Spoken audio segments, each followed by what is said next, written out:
Hi అండి, ఇవాళ dry fruits with honey చేస్తున్నానండి.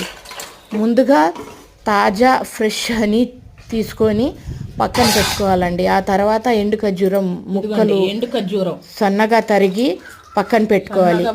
ఆ తర్వాత తెల్ల కిస్మిస్, నల్ల కిస్మిస్ అవి కూడా పక్కన పెట్టాలి. గుమ్మడి గింజలు, కర్బూజా గింజలు కూడా తీసుకోవాలి. ఆ తర్వాత బాదం ముక్కలు సన్నగా తరిగి, కాజు పక్కన పెట్టాలండి. అవన్నీ ఆ డ్రై ఫ్రూట్స్ అన్నీ ఒక గిన్నెలో వేసి, సన్నగా తరిగిన ముక్కలు వేసి ఒక గిన్నెలో బాగా కలిపి, ఆ తర్వాత తేనె వేసి బాగా కలపాలండి.